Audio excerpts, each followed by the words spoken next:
Now let's move on third PHP interview question. This question is about arrays. So basically in PHP we have index array, associative array. Third array is the multidimensional array. So the question here is basically interviewer gives us one array. Interviewer asks us to create a output like this. So basically this output is an array. Inside this array we have to insert other arrays. So as we see in this first key value pair, we have x as a key, a as a value. But as you compare this with first array, you see x at the position of 0 and a at the position of 1. That is key at position of 0 and its value at position of 1. So basically this array is the totally index array since it having index 0, 1, but this array is the associative array, and since this total array is the combination of the array, so that's why it's a multi-dimensional array. So it having array inside array. So let's think on it. How can we solve this question? So we have this data, we want output like this. I will hide this output. So let's start with this data. Since we want to create output, we need to create a variable named output like this, and let's initiate this variable as an empty array. I will take this question at this line. Okay, I'll hide this question too since this is part of question. Now we just want to create an array where inside that we just want to pass this x as the key and a as the value with particular index. So for that we can take advantage of for each loop. So inside this syntax of the for each loop we just have to pass the array. Since data itself is the array, so I'll pass this array and we get key and value over here. So whenever we will be iterating this array, we just need to create one separate array.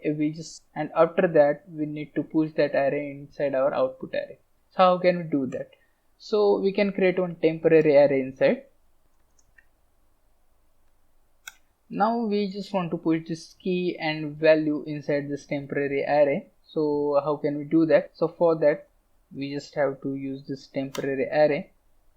Okay, so first time we just pass the key as its value. That is why we just assign this key as the value. So first time it will assign key as its first value. So when we are not giving any index inside, so it will consider first index as a key, and the second time we pass this value to this array like this.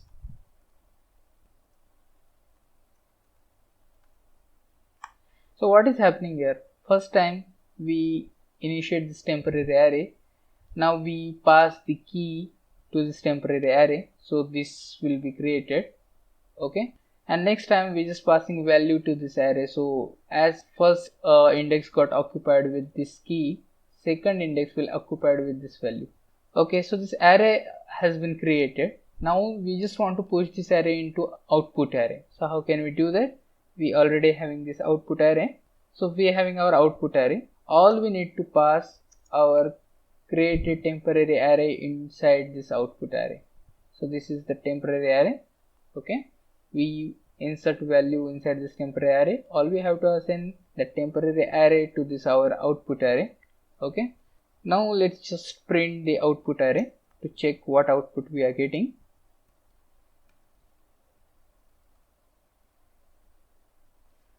And here it is. Now this array is exactly equivalent to this array.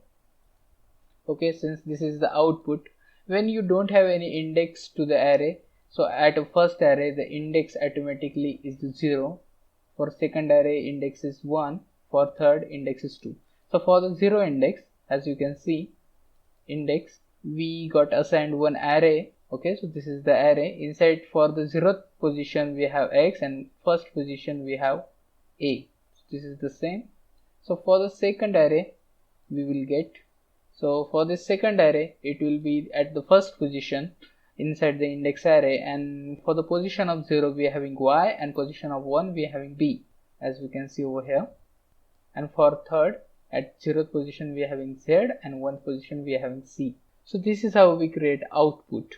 Okay, so this is the normal question interviewer usually asks to check how comfortable we are with the arrays.